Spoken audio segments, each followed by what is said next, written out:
তো রাসূল বলেন গুনাহগার মুসলমানেরা আলেমদেরকে জান্নাতে যাওয়ার পথে পিছন থেকে ডাকবে আর বলবে, আমি আপনাকে মহব্বত করতাম এই জন্য এক গ্লাস পানি পান করাইছিলাম, আমি আপনাকে মহব্বত করতাম এই জন্য এক বদনা উদুর পানির ব্যবস্থা করে দিয়েছিলাম, কিন্তু আমার গুনার কারণে আজকে আল্লাহ আমাকে জাহান্নামে যাওয়ার হুকুম দিয়ে দিয়েছেন। আল্লাহর রাসূল বলেন গুনাহগার মুসলমানদের মুখে এই কথা শুনে আলেমরা যাইতেছিলেন কোথায়? জান্নাতে। তারা জান্নাতে যাওয়া বিরতি দিয়ে দাঁড়াইয়া যাবে। তারা ভাববেন আমার জান্নাতে আমি পরে যাই, শেষ চেষ্টা করে দেখি লোকটারে জাহান্নাম থেকে বাঁচানি যায়।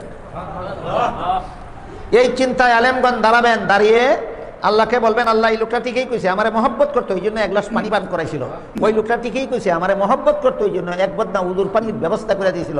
আল্লাহ বলবেন, আলেমরা শোনো, এদের গুনার কারণে আমি হুকুম দিছি জাহান্নামে যেত, কিন্তু তোমরা যেহেতু সাক্ষী দিছো তোমরা মহব্বত করতো, তোমাদের সাক্ষীর কারণে আমি এদেরকে মাফ করে দিলাম।